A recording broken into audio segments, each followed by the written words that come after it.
hos de ansatte, og nogle tilfælde faktisk også bedre service til borgerne, når man sætter arbejdstagerne fri.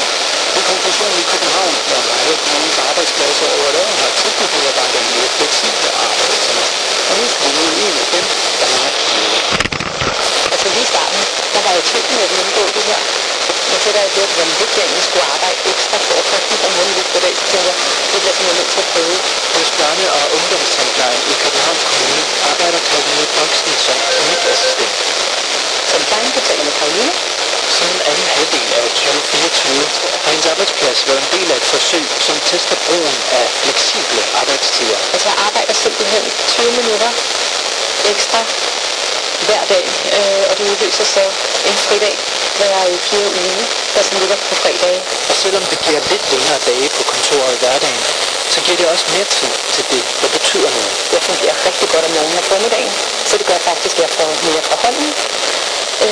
Og den her månedlige fridag, den kan jeg så bruge på at have benene på sofaen, jeg kan gå til tandlægen med børn, så win-win.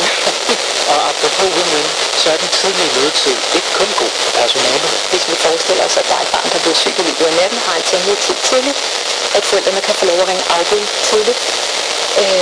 Og det gør så også, at vi kan bruge de tider, der kommer ind på dagen, til dem, der så ringer ind lidt senere, og måske har smerter om natten, eller hvad det kan være, eller fælde aften i forvejen. Alt i alt har ordningen givet Karoline mere arbejdsglæde, men der er der også en enkelt ulempe. Der er det måske lidt svært, fordi vi aldrig er samlet. Vi er aldrig hele den her gruppe herinde samtidig. Og alligevel så får vi det til at fungere, fordi gevinsten er større. I alt har omkring 300 ansatte på 17 kommunale arbejdspladser i København deltaget i det her forsøg, og 78% af deltagerne siger, at de har fået øget deres motivation for arbejdet. Og de gode resultater får flere partier på rådhuset til at ønske fleksible arbejdstider til alle kommunens ansatte. Der er stor efterspørgsel blandt medarbejderne efter større fleksibilitet og frihed i arbejdsdagen. Altså hvis det står til os i Venstre, så er det jo noget, vi gerne vil brede ud til alle medarbejdere i Københavns Kommune. Også gerne til de medarbejdergrupper, som ikke har kontorarbejde, men som eksempelvis er ude i vores daginstitutioner og skoler. Sagde her beskæftigelsesborgmester i København, Jens Christian Lykken, og inden ham var det Alternativets Trone Christian Jakobsen. Og det var Nikolaj Rosler, der har set på det. Fra i dag, der bliver det både nemmere og hurtigere at lave et sceneskifte mellem New Yorks lysende skyline til Grønlands nordlys. For en direkte flyrute mellem USA og Grønland åbner den senere i dag, og så er med turen kun tage lidt over 4 timer mellem New York og Nuuk.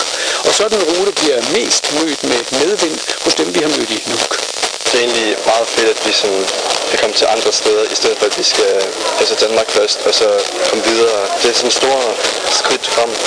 Der kommer sandsynligvis flere turister fra Amerika, det vil jeg tro. Og vi skal ligesom også være mere gode til at tale engelsk, når man kan lidt. Den her nye rute til New York, direkte fly, hvad tænker du om det? Der kommer flere amerikanske turister måske. Hvad synes du om det? Det bliver for mig minister.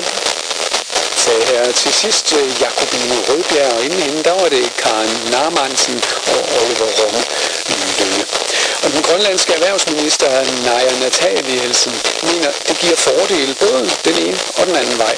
Det er godt for, selvfølgelig i forhold til at få amerikanske turister og handelsfolk til Grønland, men det handler også om, at vi kan komme hurtigt ud i verden. I dag er det en langvej tur.